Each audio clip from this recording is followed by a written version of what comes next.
Good morning, everybody. Lovely to see everybody joining us. It's great to have so many people joining this online Southwest Amphibian Reptile Group meeting.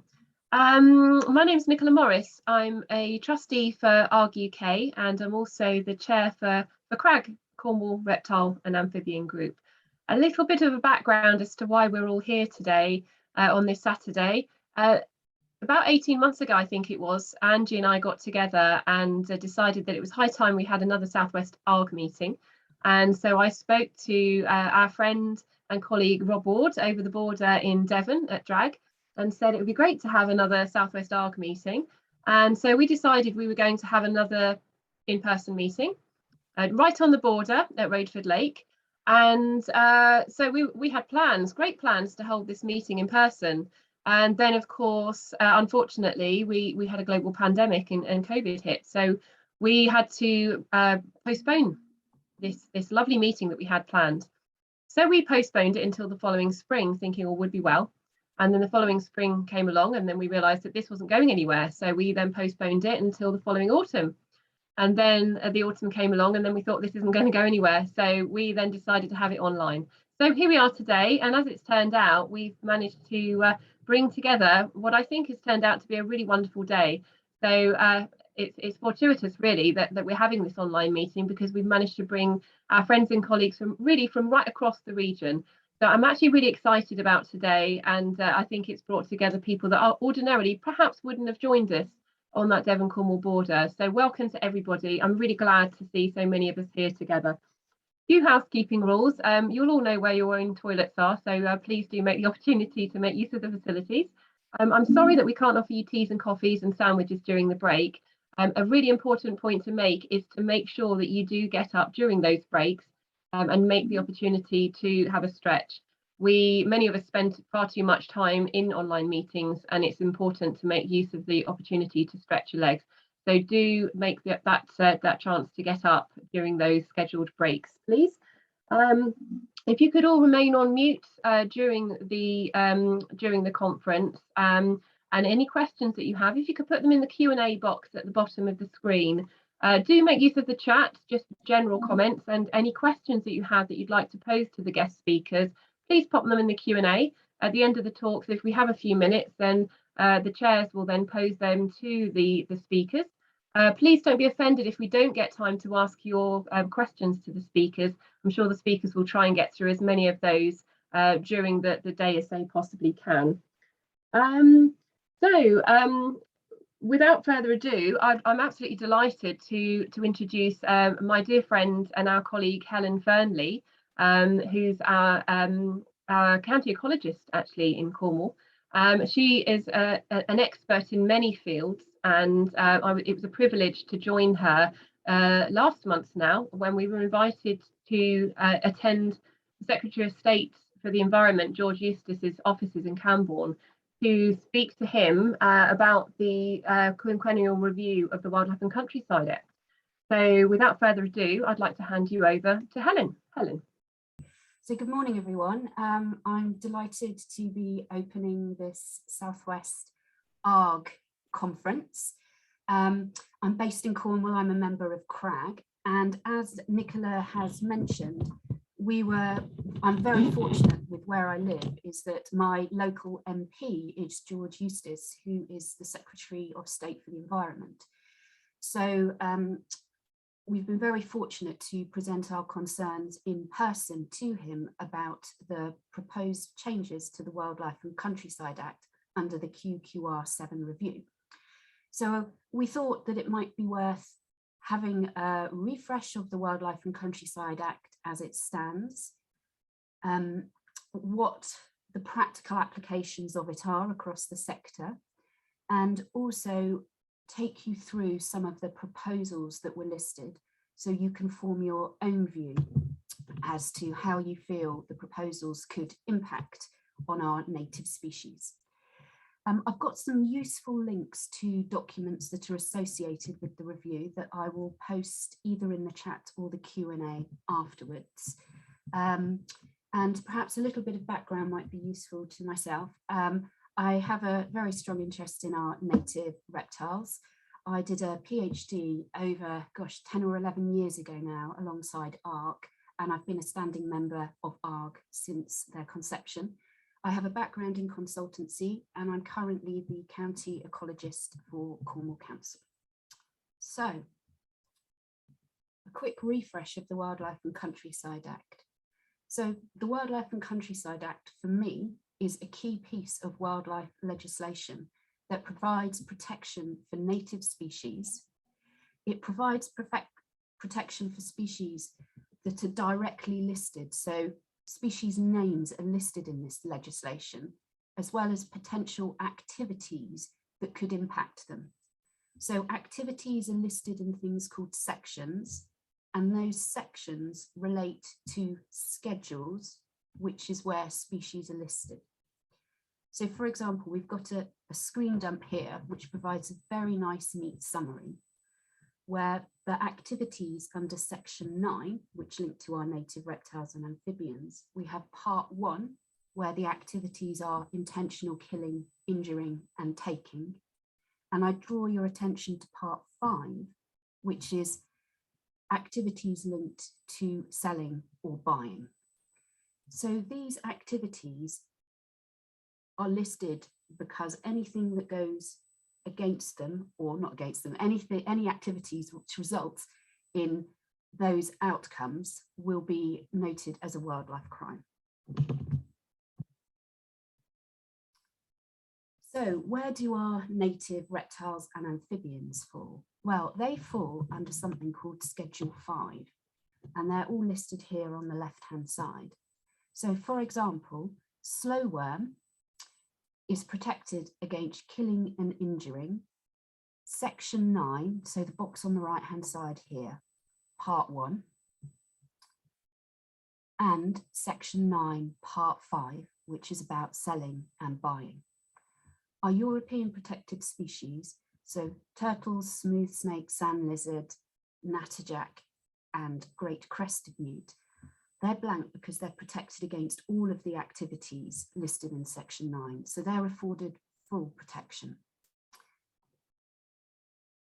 Our amphibian species are only protected against activities linked to selling and buying.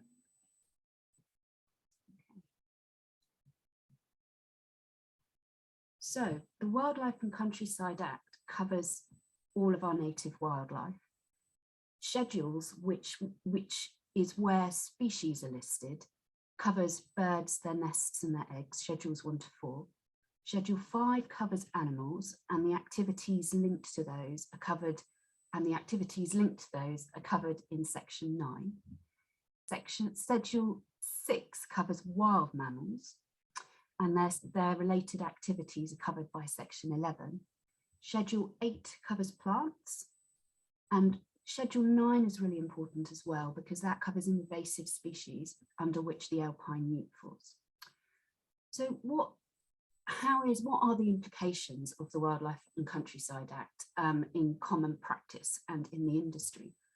Well, for me, in my current role, it's pivotal in the planning process, because that's what drives the need for species surveys. So section 9, part 1 is about killing and injuring. So if a planning application comes forward, or a road scheme is proposed, or there's a change in land use needed, we need to know whether those individuals are there. And if so, we need to be confident that the right measures are taken to remove or protect them from killing, injuring, or taking. So without that level of protection, there would be no need for any of these surveys. The ramifications of the Wildlife and Countryside Act as well also have implications for land management practices. So we shouldn't, but hedgerows and scrub clearance doesn't take place in bird nesting season. Groundworks in areas where our reptiles and amphibians are doesn't happen in the hibernation season. You know, the Wildlife and Countryside Act guides construction work, the timing of construction work. It also encourages the removal of invasive species when they come up on surveys or potential sites. And a key thing about the Wildlife and Countryside Act is anything that goes against what is listed there is a wildlife crime and it is a police matter. How successful prosecution is or investigations are is one for debate, but generally it's the legislation which encourages best practice. Okay. So how often and who updates the species that are on the schedules? Well, that's coordinated by JNCC, the Joint Nature Conservation Committee.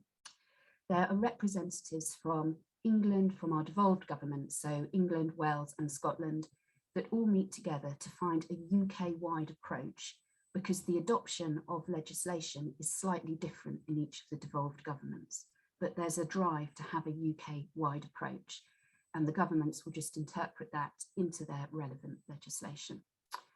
So previously, this has happened with a bunch of experts getting together and deciding which species need a level of protection or need their level of protection increased. This is my understanding. I don't believe there has been any robust scientific approach or that there has been a consistent approach across taxa. So I think there is a drive to look at an evidence-led, more consistent approach to listing species. So how this review has worked previously. So for example, we have our common lizard. It was protected, it was listed in 1981 under Section 9, Part 5, which is sale and purchase. And then at a review in a future date, its protection was increased to prevent killing, injuring and taking in 1998. So for our adder, again, it was listed at the conception of the Wildlife and Countryside Act in 1981, and its protection was further enhanced in 1981 for the Wildlife and Countryside Act, and its protection was further enhanced in 1991 to prevent killing and injuring. So the way the process works is once the schedules have been reviewed, any amendments have happened, those recommendations are presented to DEFRA, and then the minister will make a decision on those listings. So what is different about the proposals in the QQR7 review? Well, I think they're pretty radical, really. The proposal is to use the IUCN extinction risk categories to classify the species that are listed on Schedule 5 and Schedule 8. So we've got native animals and we've got plants. So the only species that the initial proposal wanted to put onto these schedules, which affords them those different levels of protection under Section 9, were those that were classified as critically endangered and endangered. So the will was to take a different approach and include only species that were critically endangered or endangered, which are pretty much on the way out anyway. So subsequent to that, ARG and a number of other NGOs combined effort and sent a response back to JNCC expressing concerns. Those concerns were understood and they were received, which has now resulted in the fact that existing species listed on the schedules will not be removed without the necessary evidence to say that there won't be any significant concerns from their removal. So by wanting to list all the critically endangered and endangered species, that would result in the removal of anything that didn't hit those categories or thresholds. So now those concerns have been addressed in that without the necessary data to say everything's going to be okay, they will remain, and the precautionary principle will be applied for data deficient species. So there are a number of different questions about the process that is being proposed to list species on the QQR7. And I would encourage you to think about that. Is it a good investment of resource to afford protection to those species that are already on the extinction pathway? It takes a lot of time and a lot of resource and a lot of energy and dedicated conservation projects to get species that are are endangered or critically endangered back into a good sustainable population size. How many of our species on our red list actually occur in designated sites? You know, the distribution might well be limited to certain specific habitats. Well, we know what those habitats are. They're most likely designated. So I'm not saying it's a bad thing to include them in the Wildlife and Countryside Act, but is this tool to put them on there really, really what we want to be doing? And what about our widely distributed species that occur in all sorts of different habitats, in all sorts of different places across the UK, but they occur in really, really low numbers? They won't hit the thresholds to qualify as critically endangered or endangered. So yeah, it's an interesting approach. So there is the opportunity to make a difference from Monday, actually. And the consultation by JNCC will open at 10 o'clock to provide feedback on their latest proposals. There is no fee to participate in the consultation, but there might well be a cost if your voice isn't heard. So what I could recommend is to take time to read and digest and think about the process, about the proposals. Take time to understand the methods about how the IUCN criteria are derived. Is there any lack of clarity in the proposals? Are there any questions you can think of that you might want to raise? And I'd also raise the question as well, how would this fit with the government's nature recovery proposals and the delivery of biodiversity net gain? A lot of these are habitat focused, they're not species focused. So could we potentially be in a position where we're creating habitats for species where their distribution is much more limited? Okay, thank you.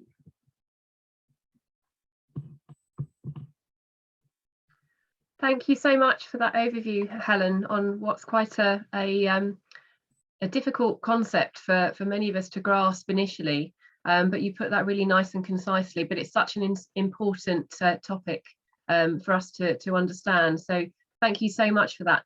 You were perfectly to time, actually. Does anybody have any questions that you'd like to ask Helen while we have this opportunity? Just ask for confirmation on which native amphibian and reptiles are considered critically endangered. In the UK? Or yeah, I'm assuming in the UK. None. None. There is a desire. Which ones are critically endangered? Our European protected species will be. So the European, are they critically endangered? I don't know, to be honest with you, but they're EPS, so they will definitely be on the schedules. But no, that was one of the concerns, that our native widespread species did not hit those thresholds, and so as a result of this review would have been removed from the schedules if there hadn't been feedback to JNCC. I think, wasn't there also concern that post-Brexit that the EPS species might be downgraded as well? I know that was expressed by Bat Conservation Trust. Yes, quite possibly, yes.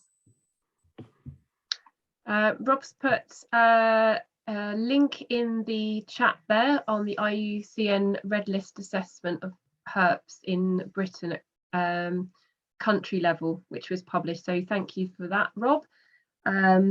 He's also raised his hand. Have you got a question there, Rob? I was just going to say that bullfrog was listed as critically endangered during that assessment in England and at Great Britain level, just the native bullfrog, that is. But nothing else came up as critically endangered. Right. Thanks, Rob. Yeah, I'm more a reptile. No, I'm an amphibian person, but thank you for that clarity. Great, thank you. That was great. Thank you so much, Helen.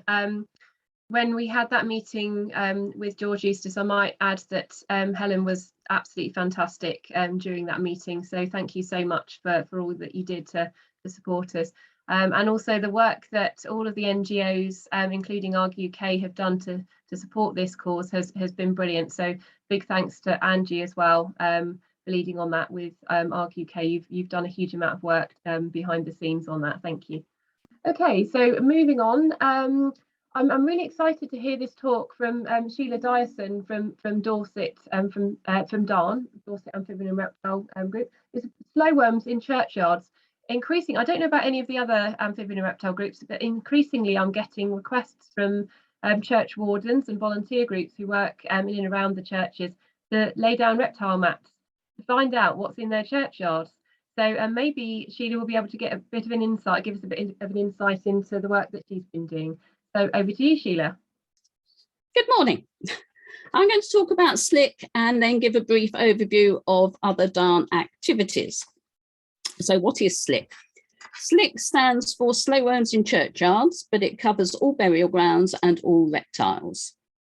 Slow worms were thought to be the most common reptile likely to be found in churchyards. When I took over as DARN, as chair of DARN, nearly 2 years ago, DARN was mainly an email and Facebook group. I was looking for a project that might encourage members to carry out surveys in Dorset. Churchyards tend to be small sites with even grounds, so these surveys are also good for people with mobility issues.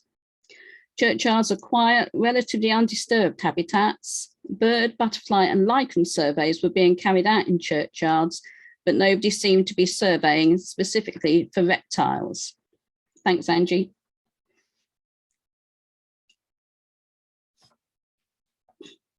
What is a SliC site? 10 corrugated roofing tiles, 50 centimetres square, are placed around the edge of a burial ground under a hedge, bush, in tall grass, somewhere out of the way, but also at least partially in the sun. They are surveyed once a month by a DARN volunteer or a member of the church community. The data is stored on the ARG web database, and the land managers have their own portal so they can see where the tiles are and what reptiles have been found. Amphibians are also noted, but most of the churchyards I monitor do not have any ponds. The church community is also often has an expectation that if you are looking for reptiles, you are going to find them. And some can get disheartened if you don't find them immediately. Some are found within a week and others not for more than a year. It depends on population densities, the weather, the timing of the surveys, and whether reptiles are in that area of the churchyard at the time you are surveying it and not hiding in the vegetation. That the habitat management of the site is encouraging for reptiles and that there are actually reptiles in the area. Thanks, Angie. In Dorset, the churchyards chosen were often ones that someone says the habitat looks good, but there are no records of reptiles. Sometimes the habitat looks poor, but if the church community has given permission for a transect to be set up, then it will be set up. It's useful to get an idea of what is good and what is poor burial ground habitat for reptiles and how poor habitat can be improved. Most of the churchyards in Dorset have slow worms in small numbers, 1 to 6 slow worms per survey. One has grass snakes and a great crested newt has been found. Thanks, Angie. As Secretary of HIWARG, the Hampshire group, I set up transects in Hampshire. A HIWARG member who lives in Wiltshire helped set up a transect at her local church, and a student from Reading University helped set up a transect at his local church in Berkshire. So there are more sites in Hampshire, but so far not so many sites have reptiles recorded on them. This could be due to the different soil types, as some are on clay, which can be boggy in winter and solid in summer, which is not ideal for a semi-fossorial reptile. Or the churchyards are kept too neat and tidy with very short grass and no wild area. Or the vegetation is so dense that sunlight cannot penetrate.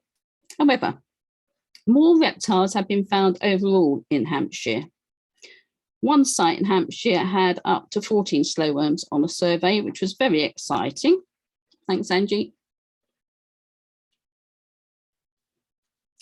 Then at another Hampshire churchyard, I found 46 slow worms under 4 tins during a survey.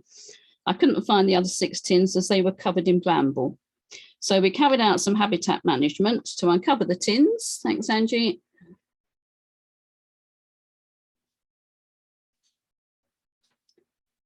During habitat management, we found 28 slowworms under 7 tins and 16 common lizards on or near the tins. It is thought that there could be 4 separate common lizard populations here, each in their own clump of bramble. The wildlife area is a small section of the churchyard. There's anecdotal evidence of more than 100 slowworms being found in 10 minutes. But unfortunately, I don't think this has been officially recorded. This is an urban churchyard with houses on 3 sides and a railway track on the 4th side.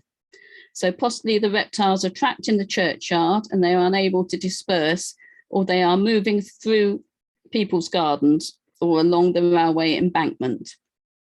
Interestingly, the churchyard with the 14 slowworms is also in a similar urban setting with houses on 3 sides and a railway track on the 4th side. So I shall be exploring this in more detail next year. Also, this churchyard has tin refugia. I've been using corrugated roofing tiles, but in the churchyard with the 14 slowworms, they have been found mainly under felt that someone else has put down. Also, the slowworms that I discovered for the first time in my garden prefer felt to tin or tiles. It is thought they can get more of their body touching the felt than they can under the tins or tiles. So another area to explore. Thanks, Angie. This is not my photo, but the same churchyard with slowworms and common lizards shows the importance of keeping in regular touch with the church community to understand their plans for the site. They don't want brambles and anthills, they want rough grass and wild flowers. Luckily, just one side of the wildlife area was cleared before the local surveyor was alerted to the situation and friendly discussions were had. Thanks, Angie. New Forest churchyards. I have recently been given a grant by the New Forest Park Authority to set up some SliC sites in the New Forest. So far, 6 additional sites have been set up and slowworms have been found at one of them. So thank you to the New Forest Park Authority for allowing me to survey there. The photo also shows how a more traditional neat entrance can coexist with a wilder area at the back, the best of both worlds in many senses. Thanks, Angie. All of the SliC sites are set up for long-term monitoring. Some people take the refugia in for the winter. I keep them out so that they are available for reptiles when the sun comes out in the winter. Sometimes January can have a warm spell. Someone on the ARG UK discussion forum has seen slowworms every week for the last 14 years, except for 3 weeks, 2 in November and 1 in January. However, the tiles do need moving slightly to allow the vegetation to regrow. Reptiles like to do mosaic basking. This is a way of warming up, but staying partly hidden and a way of regulating body temperature. So slowworms seem to prefer a thatch of vegetation. I have found that there is if there is a refugia with bare soil and one with grass, the slowworms are usually found under the grassy one. Someone has mentioned putting bark chippings underneath, which do not rot down. I could try this as an extra variable next year. Thanks, Angie. This tiny juvenile was photographed recently, and if it survives the winter, there may be a discussion about whether it was from last year or an early birth from this year. I will know because I've started to photo ID slowworms to try to assess population size. I'm not handling slowworms, but IDing from colour, sex, size, tail or no tail, and head pattern. And this slowworm has a distinctive forked tongue pattern on its head. Thanks, Angie. Tiles that receive the first rays of the sun facing east or southeast are important for reptiles to become active.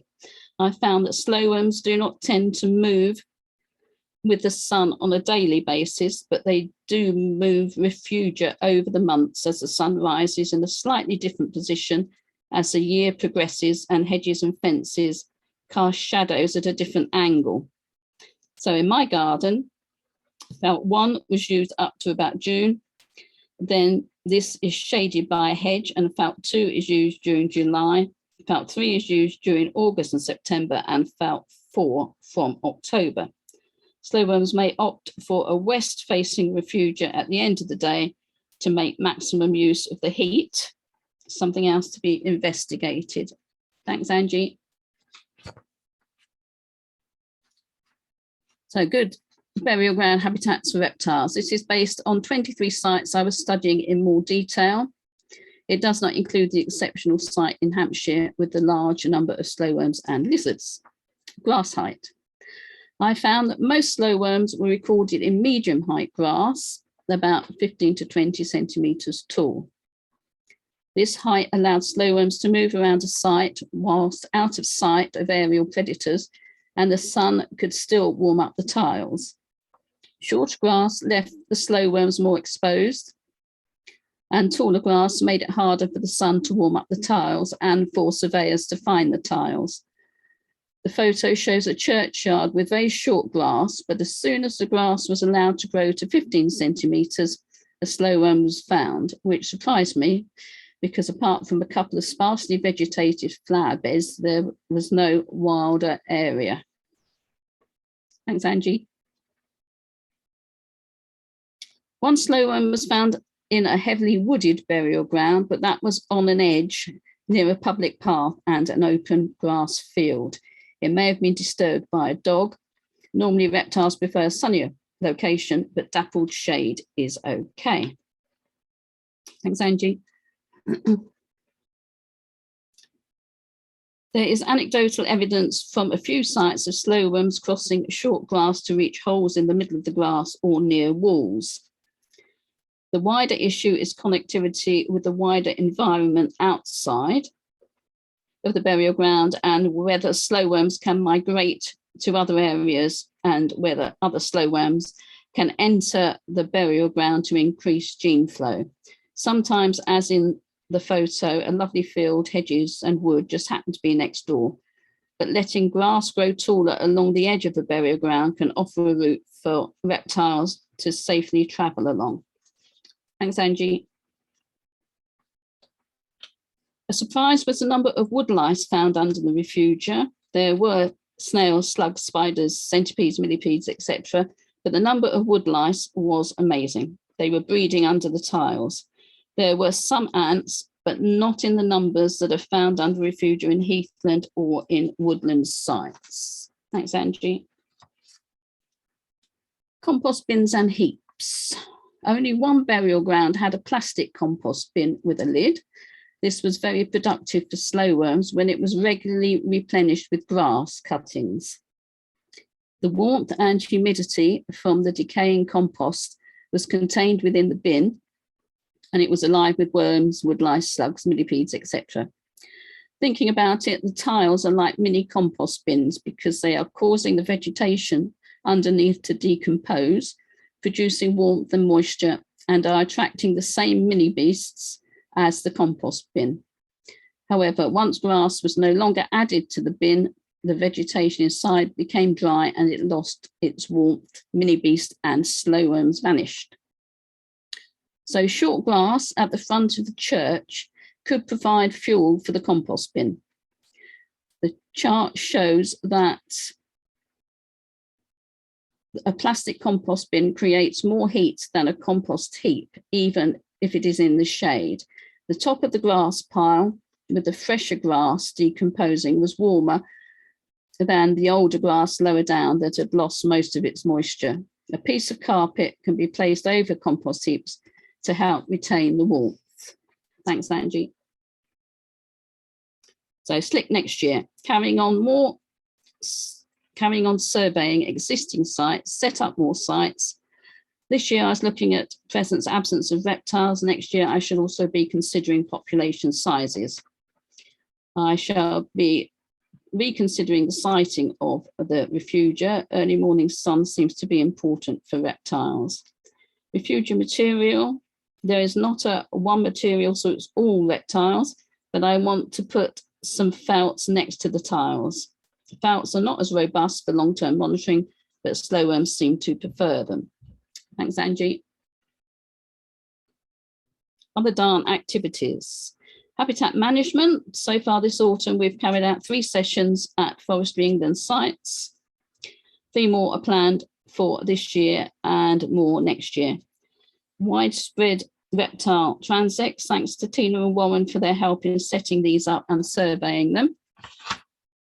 Rare reptile transects, we now have 5 members working towards their rare reptile licence, which is fantastic because we are continually being asked to survey more sites. We've just started pond surveys, and these will continue next year. We've held a Zoom committee meeting and a face-to-face meeting, thanks to Pete Gillett for ARG Web and field survey training for our volunteers and for organising the Zoom meetings. Thanks, Angie. So some of the land managers we're working with, there are private landowners as well. Thanks, Angie. So Darn next year, we're going to start looking for non-native amphibians and reptiles, particularly wall lizards and turtles. Warren is keen to start taking the Darn gazebo to shows and fairs so that he can talk to members of the public about herps. We have not found any toad patrols or any toads needing patrolling yet, but we will look again in the new year. We'll be encouraging members to submit their spawn counts. We now have some good reptile sites, so we're going to do emergent surveys. We will continue setting up SliC sites, widespread and rare reptile sites, and also visual transects where we do not get permission to set up tinned transects. It will be our 2nd anniversary in the new year, and I think you would agree that we have made a very successful start. Thanks, Angie. So a big thank you to our wonderful committee, to all our Darn group members, to the land managers for giving us permission to survey their sites, and to other volunteers who help us. And thank you for listening. And thank you, Angie, for sorting out the Zoom. Thank you so much for that, Sheila. I don't think there's any doubt that Darn's been hugely successful, and I'm sure you'll continue to go from strength to strength. And I can't tell you how excited I am about that project as well. I think it's vitally important that that work continues, and I think we'll all be looking forward to another update as soon as we can as well. It's interesting that you mentioned the lizards as well. Angie and I were in a meeting yesterday just on that topic, actually. So we were looking at the lack of research in the common lizard, and so I think Angie and I are going to be looking keenly at the results that you get from that survey work in terms of the lizards as well. So huge congratulations on all of that work. It's absolutely wonderful what you're doing there. Well done, and thank you for that. And does anybody have any questions for Sheila while we've still got her? We've just got a minute before we go for the break. If you'd like to raise your hand if you've got a question.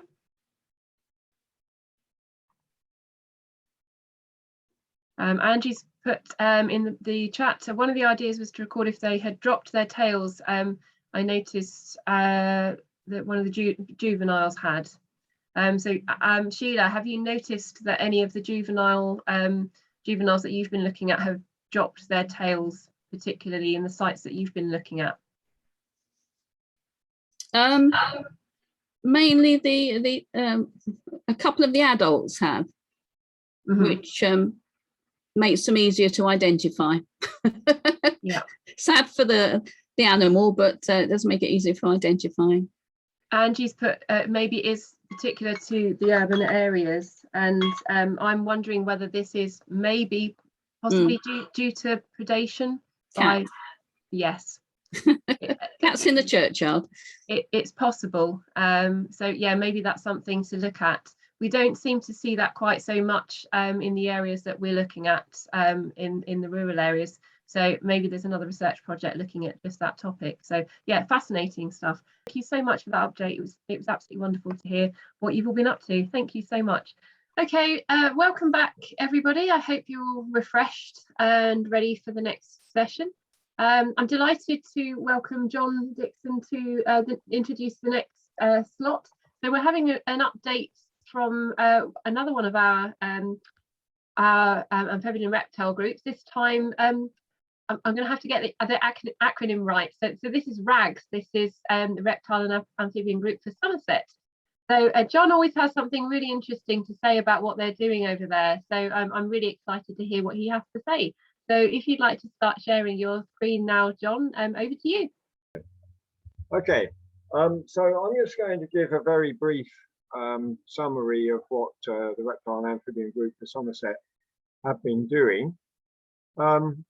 We've obviously been plagued by COVID, which has curtailed our activities, the same as everybody else has experienced as well. But we have been able to fit some work in, some, I hope, fairly useful work in between the gaps between all the lockdowns. Our season always begins with toad patrols. It's the earliest thing that happens. It usually begins in February. At the moment, our group coordinate or have some involvement in 6 patrols across Somerset, but there are quite a number more than that we don't have any involvement in.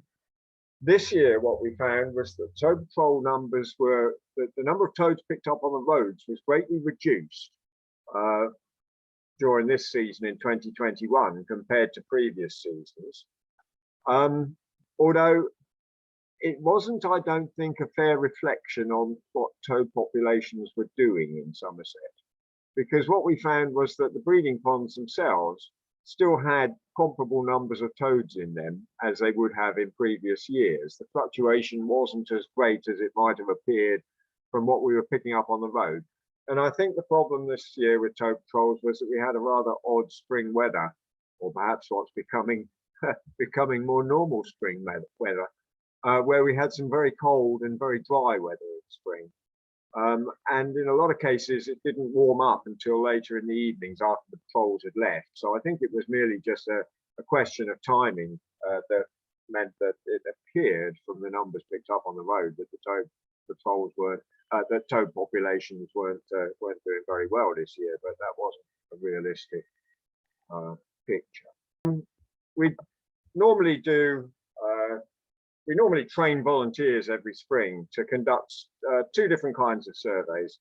One is of adders across the county, and another one is of great crested newts, which is specific to the Mendip Hills, because we're working on pond restoration on the Mendip Hills, which is something I'll come to in a little while. But we weren't able, unfortunately, to do the great crested newt surveys, because while at the time we were having to plan them, it was really quite early in the year, or actually at the end of last year, and we just didn't know what was going to happen with COVID at the time, so we just scrapped the great crested newt surveys for this year. But we did go ahead with the adder surveys because we had quite a number of people who have done training previously in previous years, and we've got a sort of core group of adder surveyors that we could call on who have done all the training. So we didn't have to have any face-to-face training or any training at all for that. So that worked quite well. Okay, so these are the results of the adder surveys. We did adder surveys in 2 ranges of hills this year on the Mendips. One was in the Blackdown Hills and one was in the Mendip Hills. We have essentially 4 ranges where you find adders in Somerset. The Mendips, the Blackdowns, the Quantocks and Exmoor. We've done surveying on all of them at different times and at different amounts of surveying, but the Blackdowns and the Mendips are ones where we've done quite a lot of surveying at different times. What we found this year was that on the Blackdowns we cited a total of 10 adders, a number of them on multiple occasions, but 10 individuals. Across 3 sites that were surveyed, and we found those in 45 hours of surveying. Personally, myself, I wasn't involved in this Blackdown Hill survey apart from doing some of the organisation, but I really want to thank John Hanratty, who has been an absolute godsend down on the Blackdown Hills, organising volunteers and getting these surveys up and running. If I was to characterise the adder populations on the Blackdown Hills, I would say that they're not terribly common down there, and that the sites are very fragmented. with a lot of dense woodland and wet mires and things between them, which possibly could hinder some of the connectivity. Unfortunately for us in Somerset, the county boundary between Somerset and Devon runs along the ridge of the Blackdown Hills. So in Somerset we have mostly north-facing slopes, and some of the better, more favoured slopes for adders are on the other side in Devon. But even there, we haven't found adders to be common on the Blackdowns.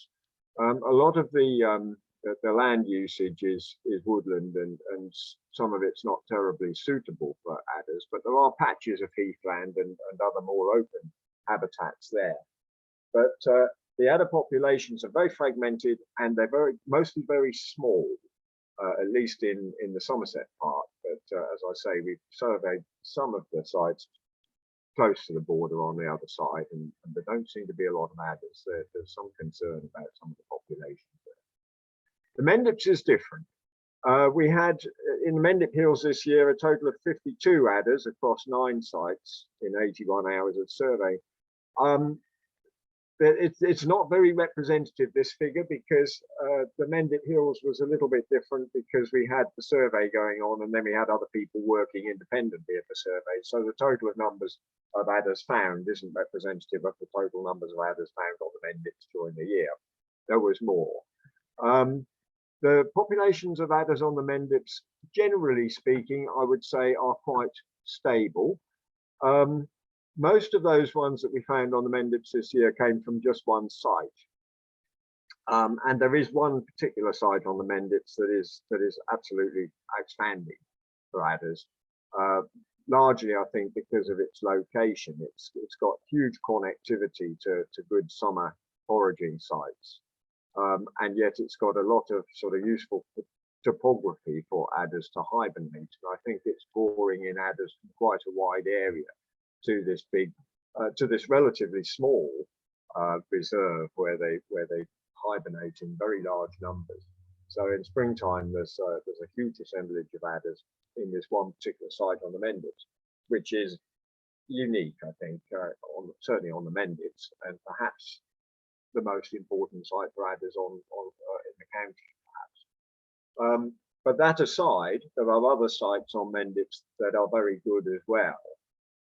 In fact, there's at least one site where we think the population of adders is increasing, which is rather bucking the trend for what's happening elsewhere in the county.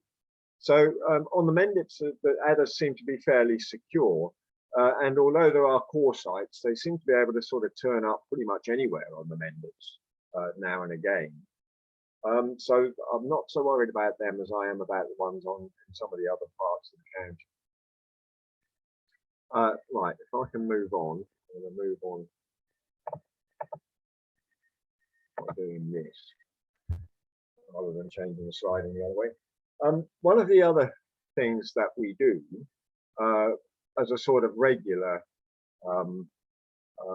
project, if you like, is to restore ponds on the Mendip Hills. The Mendip Hills, if anyone doesn't know them, are quite unusual. They're a karst landscape. They're a limestone range of hills with a huge, great cave system underneath them. And consequently, the geology is really permeable.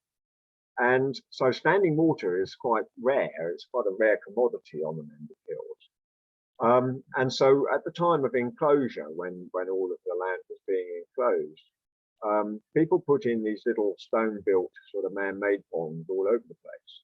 And they really proliferated in the sort of 1800s. And now, of course, most of them are either derelict or they've gone altogether. So quite some years ago now, I think in 2016, we started this rolling project of restoring them. And we did get some funding to sort of do repair stonework on them and that sort of thing. Most of them are in this sort of condition, so they don't really provide very good habitat for great-crested newts at the moment. So we just wanted to get them back into the condition where they would make useful crested newt habitat. We did a survey of quite a large swathe of the hills and identified a whole mass of these ponds.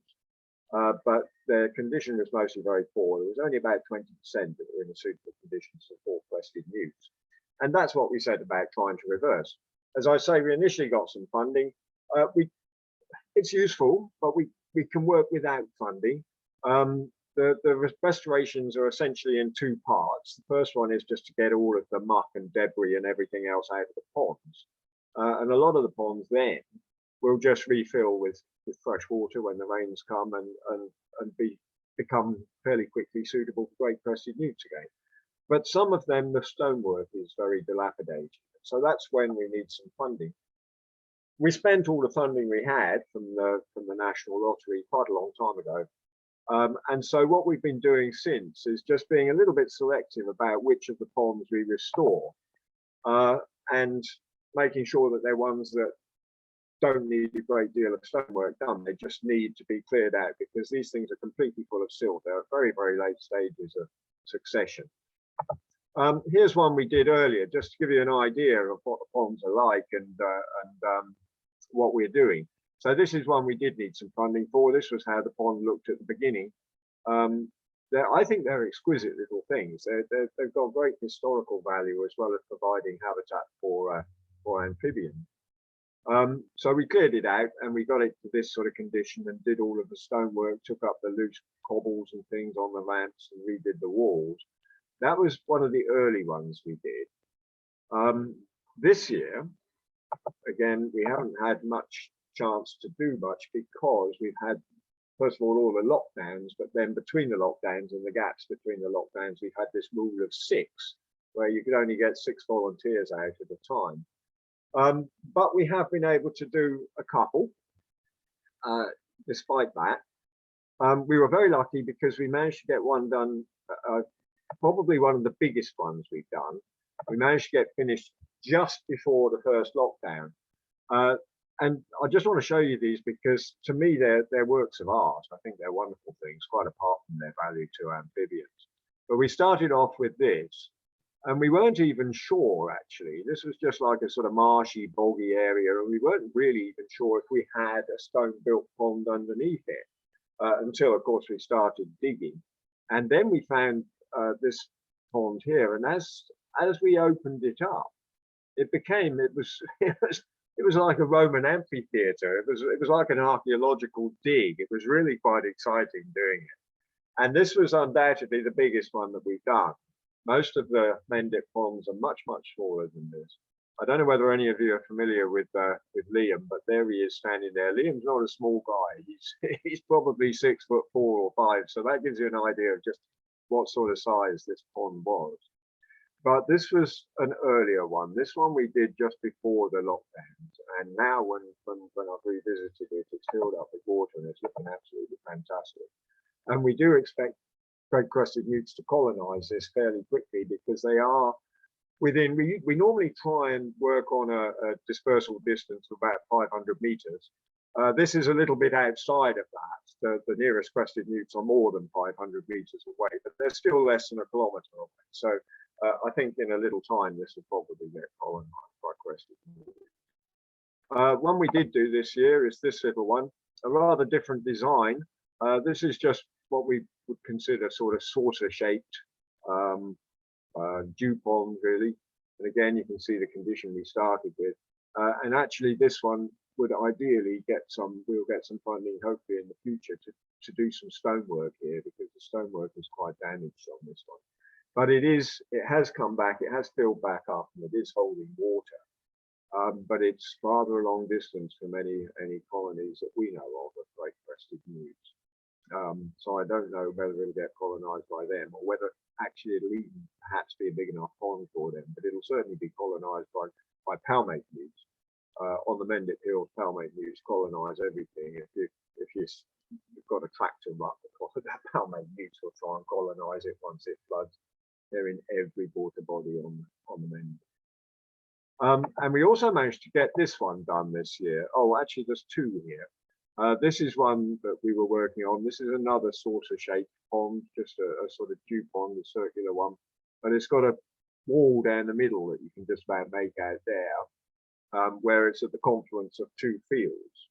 and so one half of the pond was on one side and one on the other. We started work on this. We haven't quite finished it. We need to go back and just get the rest of the sludge and debris out of there. But we did finish this one. This is an extraordinary pond. Again, I was saying to you, I think they've got some quite, they've got some historical value.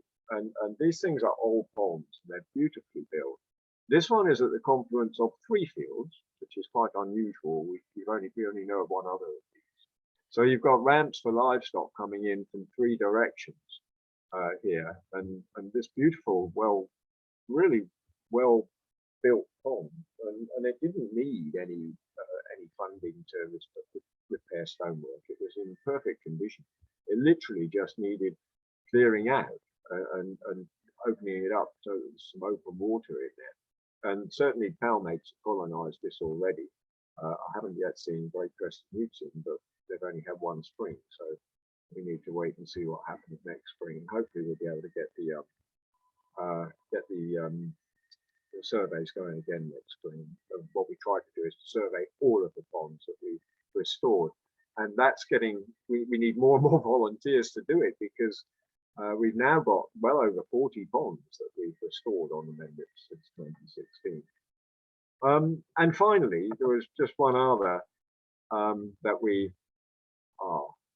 Does that work? Can you still see that? Yeah, we can still see that. Yeah.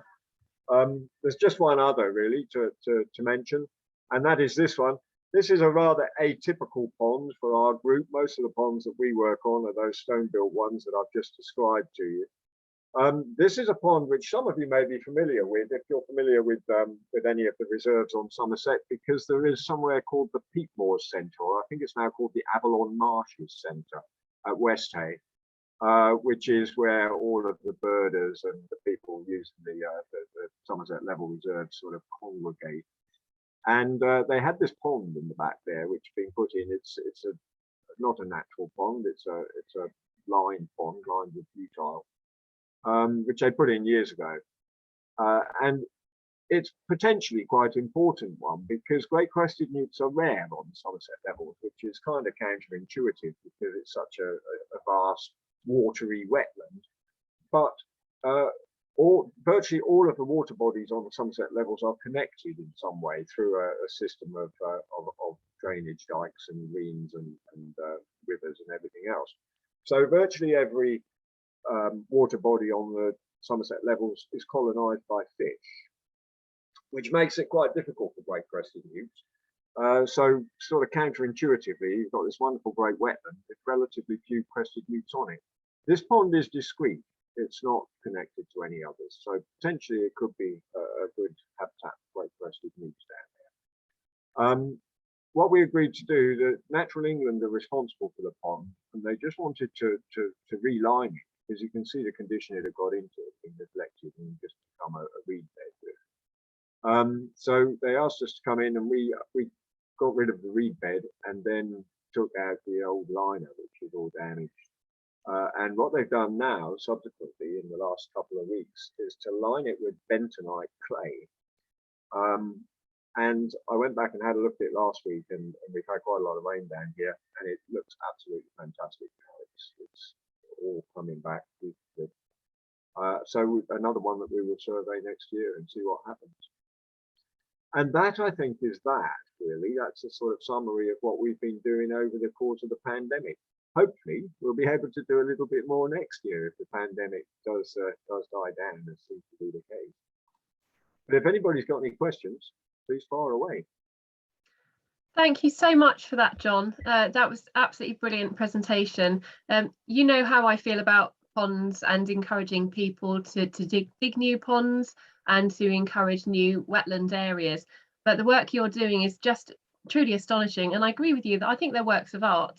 They really are. It's just fantastic to see the progress that you're making over the years. And I want to applaud you and the volunteers for everything you've done. It's just a truly remarkable achievement that you've got going there. And also to do that, to be able to do that safely through the pandemic is wonderful. So thank you, and please pass on everybody's thanks really to you and all of the team. It's absolutely wonderful. So thank you for that presentation. There's a couple of questions in the chat. So bearing in mind time, if you wouldn't mind just going to the chat box and answering those questions, I'd be really grateful. And please do, if anybody has any other questions, if you can just pop them in the chat there. I know that John would be very happy to help answer those questions for you. Thank you so much for that presentation, John. Absolutely delightful to hear from you again. Thank you. No problem. Okay, I'm really pleased to welcome our next speakers to the day. So we're delighted to hear from Andy Ryder and Harry Searle-Webb from our Avon Reptile and Amphibian and Group, ARAG. So I have to admit, it's not a group that I'm particularly familiar with, being kind of at the other end of our region, really. So I'm really pleased to hear about what Avon are up to. So over to you, Andy and Harry.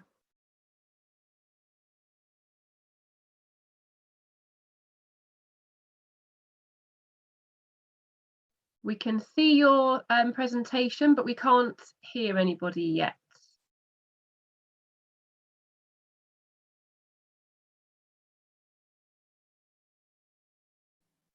Okay, let's try that again. Okay, so right, here we go. Everybody can hear me now? Yep, perfect. Yeah, Thanks, Andy. That's okay, no problem at all. I was just saying, if I disappear for a second or mute, it's just because I'm having a bit of a coughing fit, so bear with me. So we set out some aims at the start of 2020, which, aside from our usual sort of species and habitat work, were things that we wanted to do to get the group more active. One of the major things really was trying to reduce the reliance on just a few core members that tend to get involved with absolutely everything, sometimes even when they may not want to. We wanted to increase engagement of less active members of the group, and also find activities that we could run for new joiners and things like that to get them increasingly interested in reptiles and amphibians, particularly if they're not from a background in the field. So with that in mind, we held the first of our new regular meetings in January 2020. That went well, but then COVID hit, so that was the end of the regular meetings for a while. So we were looking at ways of streamlining different admin tasks, really, and one of the things that we could still do during COVID was tow patrols. We tend to find that we start off each year with tow patrols, and the activity keeps us all pretty busy for so long that by the time it's over, you're sort of well into the spring. So since 2010, we've had kind of a steady increase in tow patrols in our area, as you can see from the map. We don't run all of these, we run quite a lot of them, and we support the others. So it can be quite a lot of work. So it's great obviously starting these up. They kind of grow organically, take on a life of their own. You can then end up with groups with, if you're lucky, 100 plus tow patrol members, which is fantastic. But as I say, it creates quite a lot of admin work for the patrol leaders. I run a few myself, and it's yeah, it can be quite a lot. We partner with Bristol Zoo quite a bit, and they put out press releases for us, all of the patrols in the Avon area, former Avon area, and also Somerset, which is great. It's led to a lot of new volunteers over the years, but it also leads to an awful lot of inquiries from people who then don't end up getting involved, which is all part of it, but there's lots of questions to answer and things like that. So we've just been trying to find ways of managing that.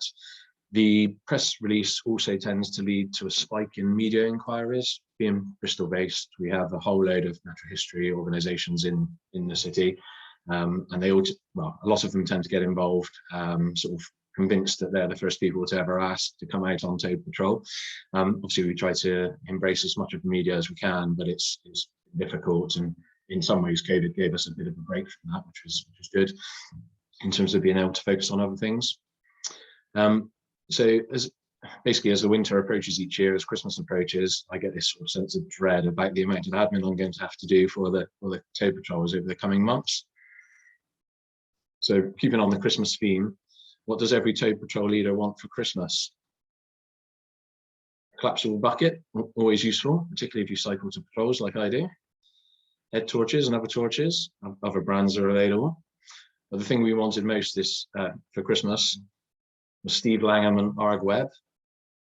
So Steve and the Surrey group have been, obviously, as most of you will know, been working on ARG Webb for a number of years, and have rolled that out to the other the other counties, which has been fantastic for us. The thing I was most excited about initially was the tow patrol functionality.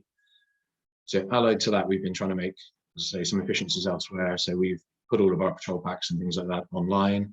The zoo have copies of our patrol packs as well. So when people get in touch, they have volunteers that can deal with some of the initial queries. So we won't tend to hear from some of those people until they're insured. We've put our rotas for the ARAG, most of the ARAG patrols now on Google Sheets, which is great. You just send a link, people add their availability.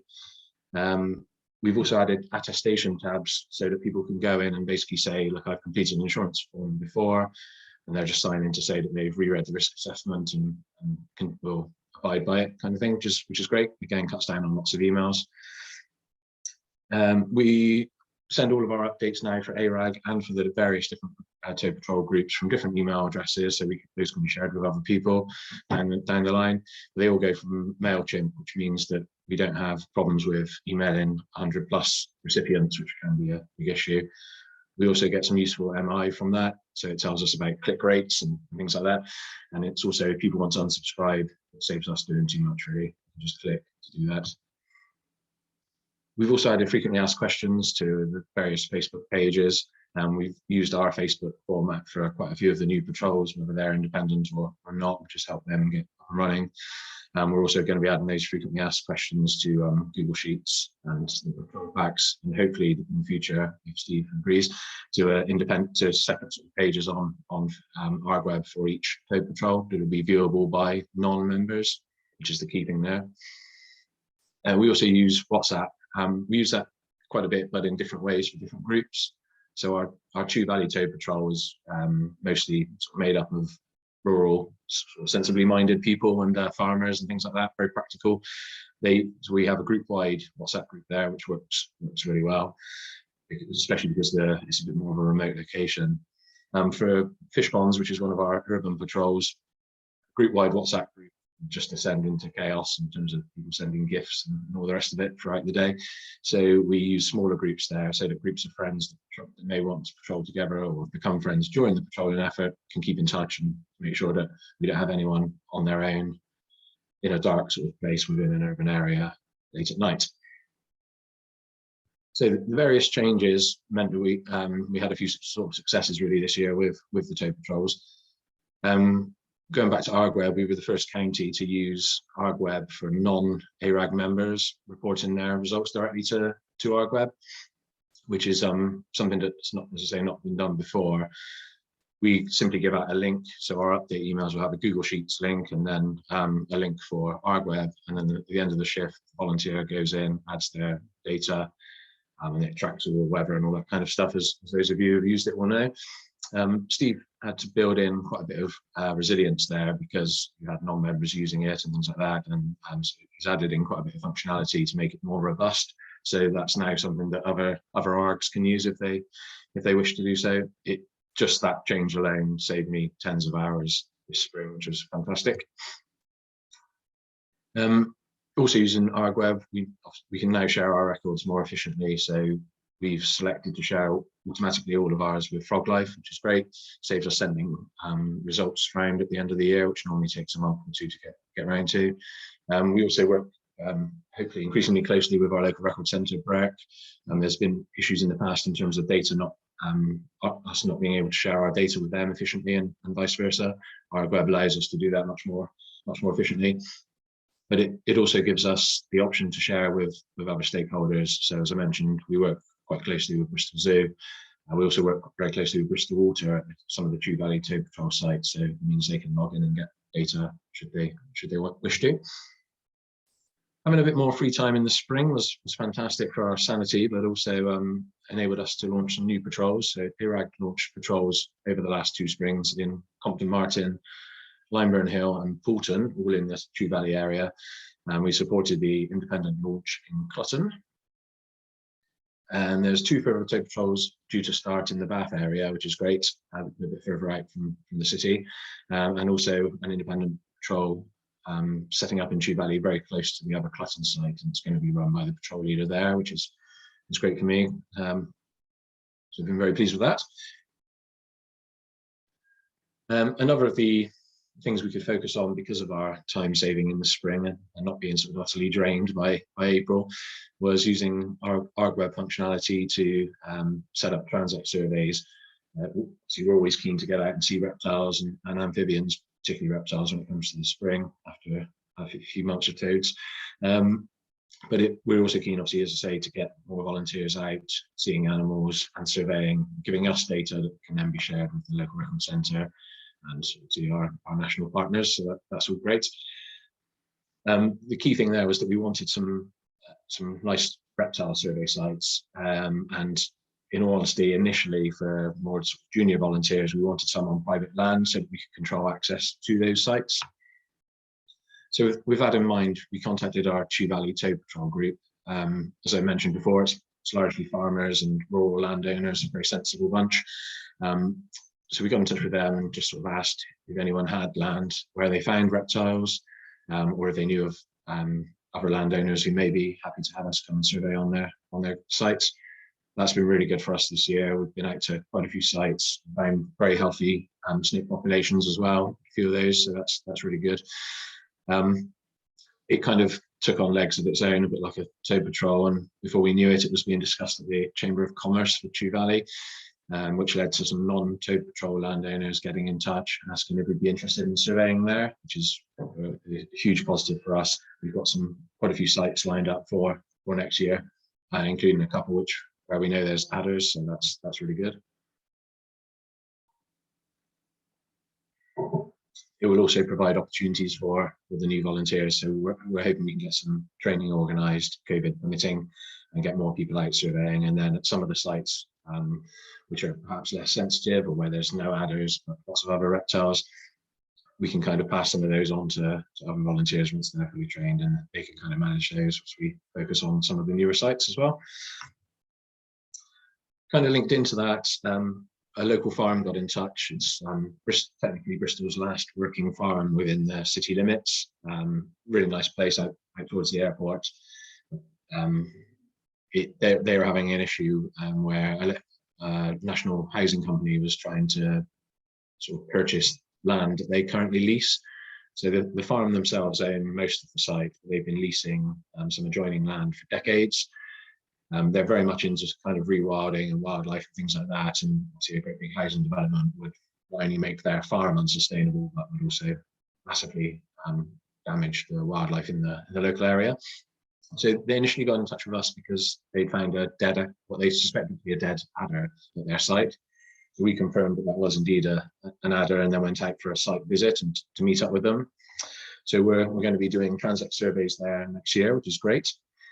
The farm themselves have been launching a bit of a sort of media campaign to try and prevent the development of this nice bit of sort of green belt, and they were very happy to have adders confirmed at the site because it's private, so we're not sort of releasing sensitive information per se, but it just added to the number of sensitive species that they were able to kind of flag up as reasons not to allow the development to go ahead.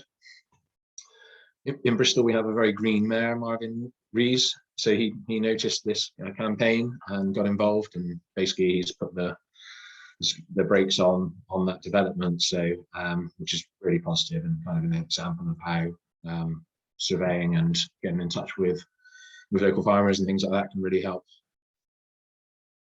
So heading into 2022, we have some aims that are kind of linked really back into our two key aims. The first is to target some survey black spots. So ARGweb is quite good at showing us areas where we're data deficient really in terms of reptile and amphibian records. So that's something we're going to be targeting in the year ahead. Quite excited about. One of the areas in particular is the countryside around Bath. We don't have many records at all.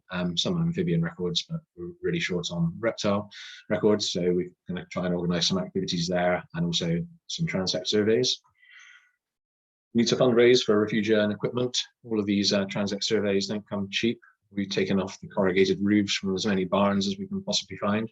So we need to do a bit of fundraising, hoping to get some of our new student volunteers and things involved in stuff like that. Again, just reducing the sort of the pressure on our committee. As I mentioned earlier, we're hoping to work even more closely with CRAG, our local record centre. We have a lot of ecologists within our group. We've got quite a few hundred members, and even more when you include the tow patrol groups. And I think there's a feeling that a lot of the records that these consultants are coming across don't necessarily get shared. So that's something we're going to be pushing through our members. We aim to have more regular meetings, depending on obviously what happens with COVID and what Boris will allow.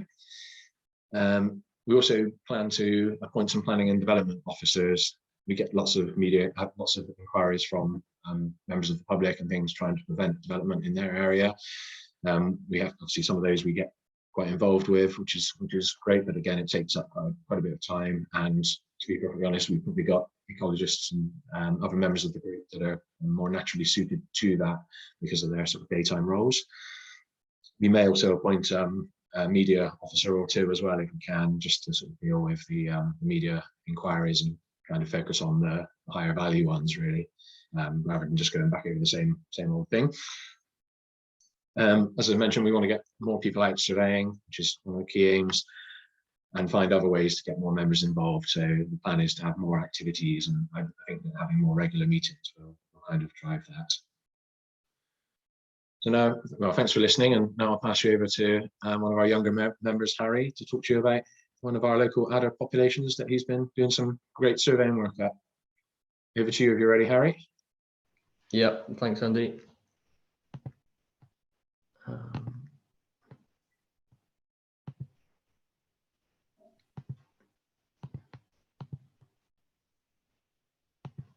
Sorry, I was having some trouble trying to share my screen.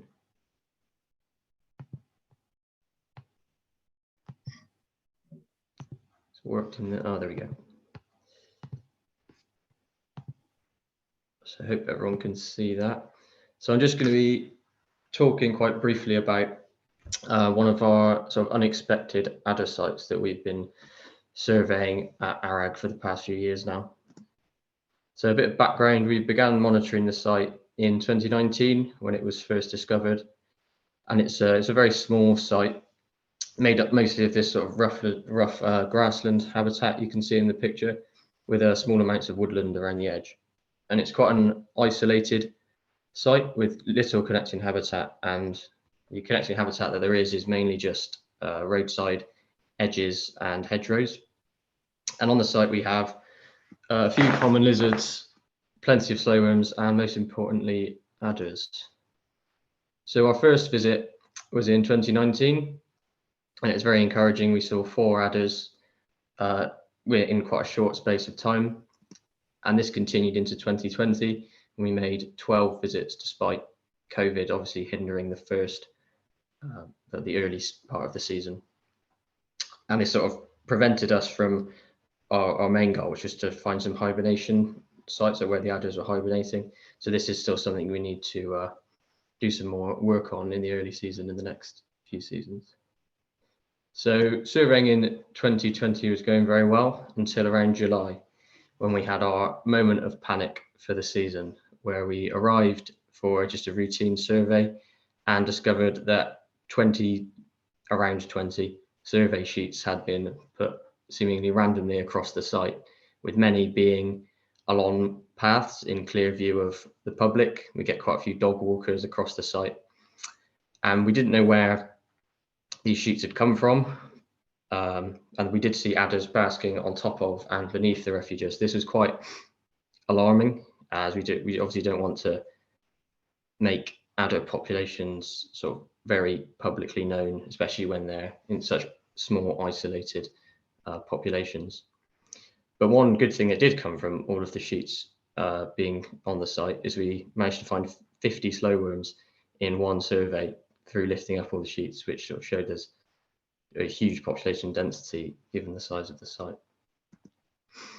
So eventually we did manage to find the source of the refuge when I met an ecologist at the site, and it turns out that they were using the site as mitigation for a nearby building site. So they were planning to move slowworms to the site, but they were worryingly completely unaware of the adders at the site, despite the records being on Record Pool and now on ARG Web. So we we'll let the ecologists know. I actually showed the ecologists at the site a few basking adders while we were there, and they agreed to leave the site alone, basically, because they didn't want to put any population pressure on the adders or make them sort of vulnerable through the survey sheets being there. And then in 2021, we continued surveying, and it was our most successful season by far. We actually saw more adders than in the previous 2 seasons put together. And it was all looking very positive until right at the end of the season on our last survey, where I arrived to see that around half of the site had been completely mowed, like you can see in the picture. A lot of basking habitat had been destroyed. And this was very worrying, and it sort of highlighted the conflict between trying to keep the site, the population sort of fairly secretive, but also needing land managers to be quite a lot more aware of the presence of the adders to stop this sort of poor management. So this is something we're trying to resolve at the moment by trying to find out who is managing the land and contact them and try and give them a more informed approach to managing the land for the reptiles. So our results of the 3 seasons of surveying is we've had 29 visits and had 79 sightings of adders, including 12 in one day, which I thought was quite a lot given the small size of the site. 28 of the sightings have been females, 43 of males, and 8 of juveniles, which is very encouraging. They're quite obviously breeding quite well on the site. And we estimate that the adult population is around 12. And in 2020, we thought this was around 9. So it could be that in further years, doing further surveys, we could find that the population is actually larger than this. But it is a very small site. So the population is quite dense and isolated. So it's a bit uncertain future for the population given the poor management of the site.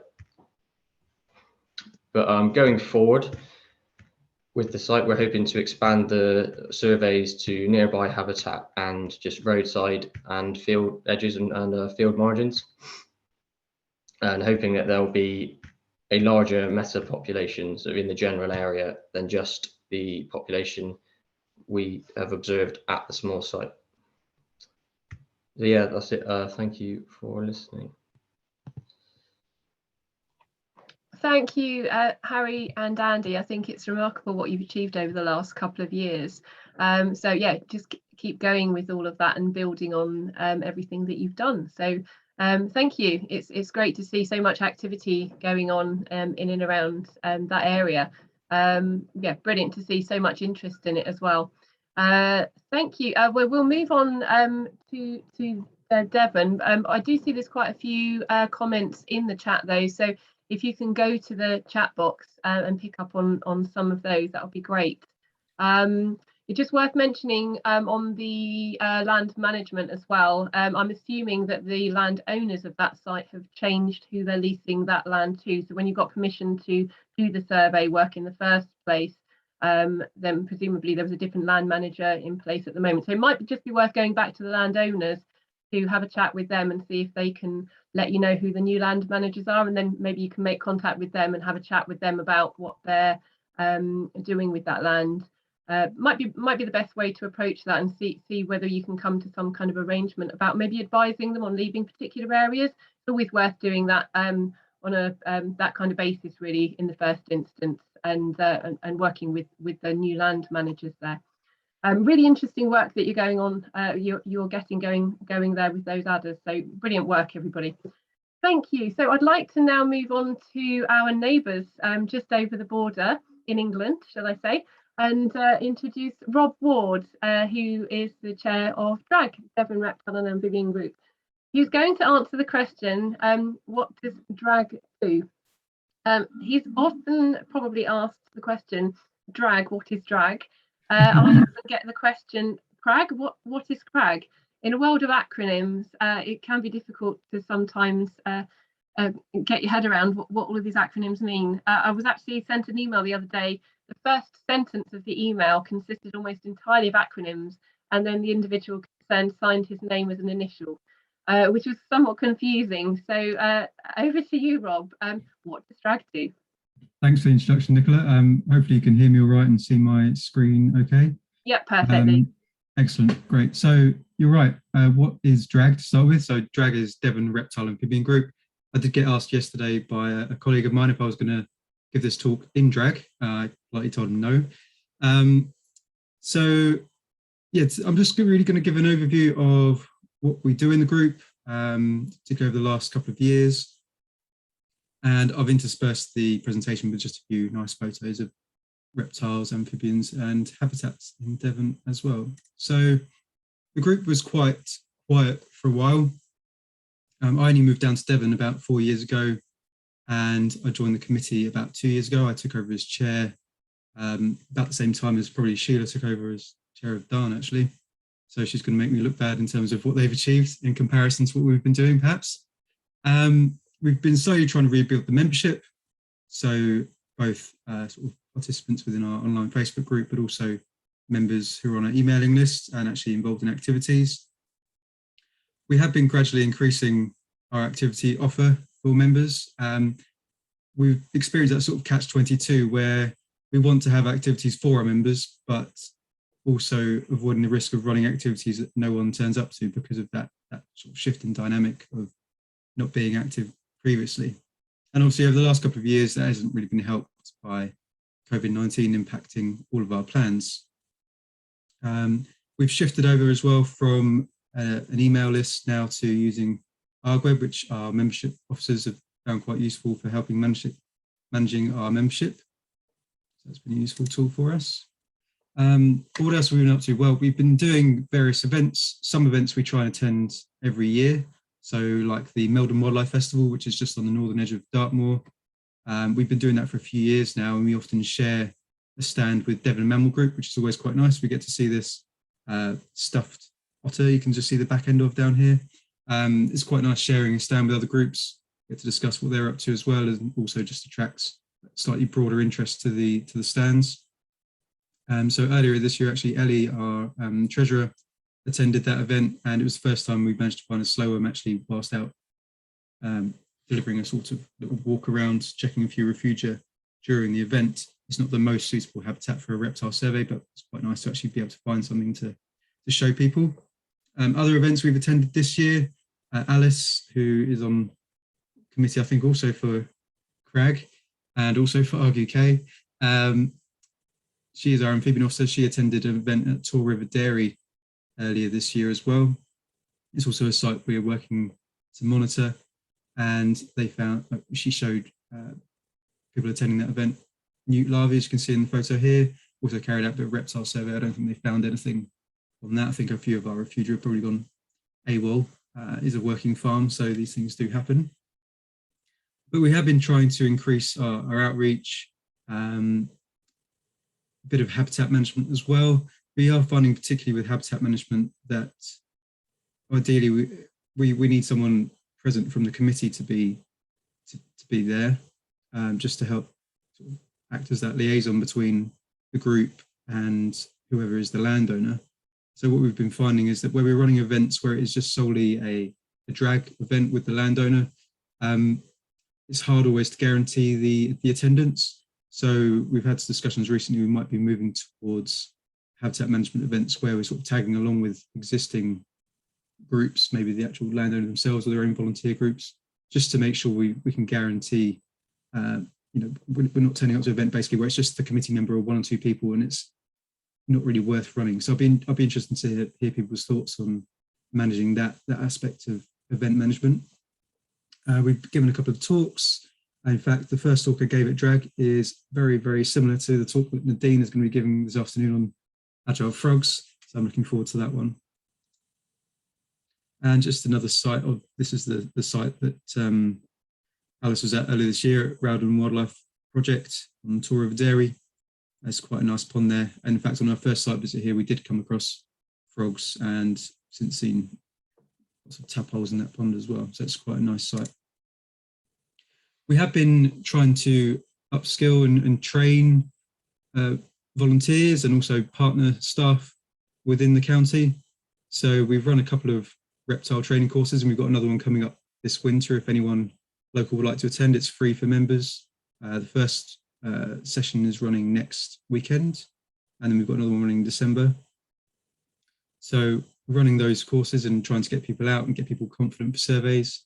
And we've found that actually the training isn't enough. We need people to really come out and shadow us and spend time out in the field before they're confident to go out and do surveys by themselves. We're also gratefully had help from a local ecological consultant to help with Great Crested Newt survey training. We could do with a few more people who are licensed for Great Crested Newt surveys in the organisation, in the group. That'd be really useful.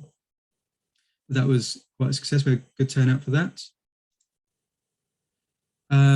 Elsewhere, in terms of survey and recording, it's one of my biggest passions in the group.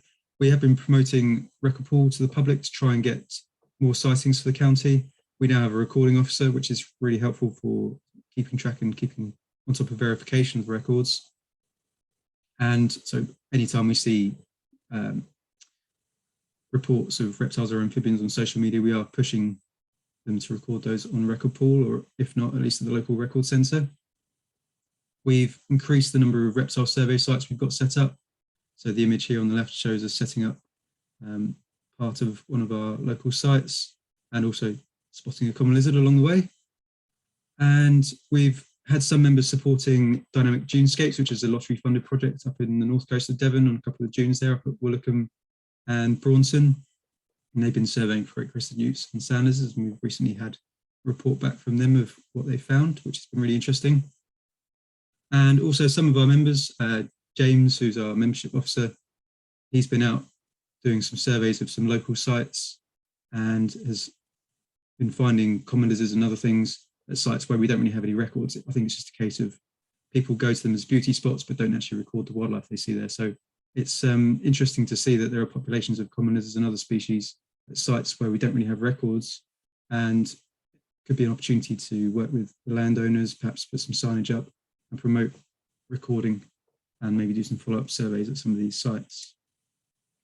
Just another site we set up this year. This is a site on the edge of Dartmoor. You can see it was a bit of a miserable day. Probably one of our harder sites. The moor is pretty hard work for doing a large reptile survey, but we have already had a number of sightings here. I've seen common lizard, slowworm and adder at this site already, which is great. We do have a couple of sand lizard sites in the county as well, but again, not many people licensed for sand lizards, but this is one from one of our local sites. It's always nice to get out there. Liam Russell, who's part of RAGs, regularly comes and monitors the site as well in his day job, I think. So he sees a lot more than I do. He's better at it. Going back a bit further, we have also tried to participate in wider events, so bio-blitzes and the like. I have found personally that we sometimes struggle to have attendance at these events because sometimes they're being run during the week, and most of our committee and many of our members are obviously working during the week. So we get invited to lots of things, but we do have to turn a lot of things down, unfortunately. I want to include some interesting natural history observations as well. We've got quite a few wall lizard populations in Devon, particularly along the south coast. And one of our members has been keenly observing the wall lizards in his garden and the surrounding properties around him as well. He's named pretty much all of the wall lizards that he finds. I just wanted to share some of his photos and his observations because he gives us regular updates and they're really quite nice. Although obviously they shouldn't be here, it's still interesting to see what's going on. So you can see on the left here, we've got a wall lizard and there's this sort of wall tile, and actually they are using the wall tile to, well, as cover, but also to rest overnight as well. So Raymond was telling me last week that actually during the day they'll just be stretched out underneath, and then at night they'll coil up in sort of a disc shape. A couple of them basking in his garden here, and one of them eating what I presume is a woodlouse spider, judging by the appearance of it. And some social interactions as well between the animals in his garden, which is interesting to see. A few other bits and pieces we've been doing as a group. We provided survey advice to landowners and land managers, where perhaps we won't be the ones surveying it ourselves, but we've sort of assisted in survey design, that sort of thing. Habitat management advice as well, which is always important. And we have been called out to a couple of rescues. This Brooks king snake over here on the right-hand side was spotted roaming around Bury Head Nature Reserve, which is about 20 minutes away from me. And I went out to try and find it. Unfortunately, didn't find it on that occasion. I went to the exact spot where I've been told where it was, trying to find a snake on a massive, one single snake on a massive nature reserve was challenging. Luckily, the ranger found it the next day and dropped it off my doorstep half an hour later after calling me. And then I passed it on the next day to a local private keeper. So it's doing well. And obviously the important thing as well is it's been removed from the wild. I did want to bring up a few challenges that I found since chairing the group. And again, we'd be interested in any feedback from other people about how they might be countering these similar situations. We are a very large county, I think the third or the fourth largest county in England. From top to bottom, it's about 2.5 hours drive, depending on where you're going and where you're starting. And similarly, it's quite wide as well. We do have 2 moors. We've got the Dartmoor National Park down here at the bottom, and we've got a little bit of Exmoor. I know we're sort of stealing it from Somerset a little bit there. 2 coastlines as well to deal with. And perhaps more importantly, in terms of managing our membership and managing activities, most of our members are within the sort of population centres which are around the coast. So we've got Exeter down here in the south, towards the southeast. Down here in Torbay, where I am, Torquay and Paignton, we've got Plymouth down here, and then Barnstable and some of the seaside towns up in the north of the county. And although there are, of course, plenty of towns and villages in between, trying to organise events where perhaps most of our committee is based down here in the south, so we are quite biased currently in our activities. So what we really need is more active members in the middle and the north of the county, particularly those who are willing to lead, because if we're organising activities and trying to set up surveys, it's a lot of driving and a lot of, especially with fuel prices these days, a lot of cost to do that when it's that far outside of our local areas. So that's an issue we're trying to overcome. But certainly if there's anyone attending today who is near some of these other areas away from south and southeast, it'd be good to hear from you if you're interested in being more active. Some other problems which are obviously a widespread issue across lots of reptile survey sites is fire. One of the sites we've been monitoring, probably the longest one we've been monitoring, is Devon Wildlife Trust site, did have a fire earlier this year. Luckily, it was put out quite quickly before it affected a possible hibernation site that we're aware of for adders. James, one of the other committee members, did find a deceased adder and a deceased slowworm, but otherwise it seems to have had not too bad an impact. It was fairly contained. We have had fires as well in other parts of the county on the moors and so on, so it is an ongoing concern. And this is one of the deceased adders, unfortunately. Another issue we have in the county is snake bites from adders. We do get quite a lot of reports of adder bites to pets, particularly dogs, and also to people. I say a lot, that's in comparison to perhaps other parts of the country. We have a lot of beauty spots. We have the coastal dunes, the coast paths, plus the moors, and these are some of the places we get the most adder sightings reported to us. And particularly on things like bank holiday weekends, people love to go and spend time in the dunes at the beaches, and they're not necessarily looking where they're going, and they do get bitten on occasion, which is obviously an issue. So one of the things we would like to do in the future is work to try and reduce that, perhaps through better signage and better communication. We have been working to follow up on bite reports, both to pets and people, and recently actually resulted in discovery of what we thought didn't have, a site we didn't believe had adders, actually now confirmed as having adders, which is quite local to me. Last report was sort of 10, 15 years ago. So it's quite a heavily used public site, and we were quite surprised to find there was adders there. But of interest, there was actually a paper that came out this year that looked at use of antivenom in the UK for adder bites, and identified Devon as being the joint highest rate of bites to humans. So that is something obviously we would like to try and reduce. James is also on our committee, is also responsible for our web presence. He's been doing lots of work to bring our ARG mini website up to date. So lots of updates on there, which has been fantastic. And we do have a Facebook page as well. We're not yet on other social media, but I'm looking forward to the talk later on, which might get us a bit further into a better social media presence. I want to thank everyone on the committee. Particularly the last year, we've had quite a strong committee. Unfortunately, we did lose one of our committee members earlier this year who sadly passed away. But thank you for listening, and hopefully I haven't run over too much. Thank you so much for that, Rob. Great to have that update.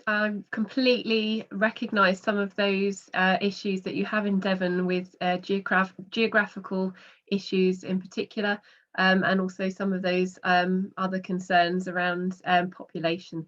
I think we also suffer with some of the concerns around having a low population during the winter months and high population during the summer, but obviously those are mostly visitors. So yeah, lots of issues that we can certainly relate to. So thank you very much for that, Rob. If anybody has any questions or comments that you'd like to pose to Rob, or indeed any offers of help for drag, please do pop them in the chat. I know Rob would be very happy to answer and to receive any offers of help as well. So just massive thank you, actually. Can I say massive thank you to Nicola, to Ethan and to Rob for chairing, and a very massive thank you to all our speakers, because you've all been absolutely fantastic and the talks are of such a high quality, and I really feel we've all learned so much. It's just been an incredible day. And finally, a big thank you to all our participants who've joined us for the day and helped to make this a successful online South West Regional meeting. So thank you all.